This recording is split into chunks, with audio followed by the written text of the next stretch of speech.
ბატონ შავა, ხალხი რას ფიქრობს თქვენზე, როგორ გონიათ? თუნდაც განწყობებით, გამოხმაურებებით. სააკაშვილს სანამ დავიცავდი. როგორი სიტუაცია იყო ახლა.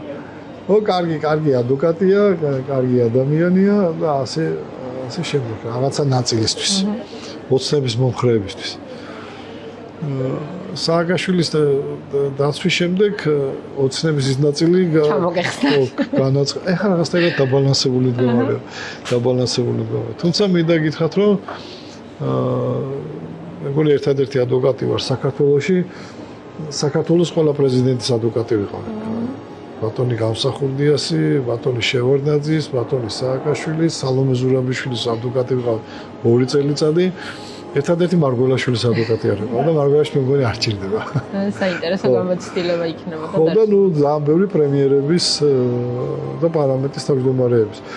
ამიტომ როგორ აიცით, არასდროს ჩემს კლიენტს არ ურჩევდი პოლიტიკური შეხედულებებით. ეს არის და ამიტომ ხა ეს უნდა დავიცვა, არ უნდა დავიცვა.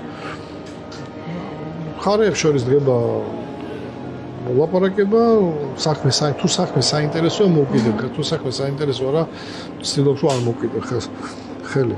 და ასე მოხდა, ამის რაღაცნაირად სიმართლე გითხრათ, ხა ამას არ გეგმავდი ჩემ ცხოვრებაში, რომ ამის ადვოკატი ვიქნებოდი, იმის ადვოკატი, ესე მოხდა.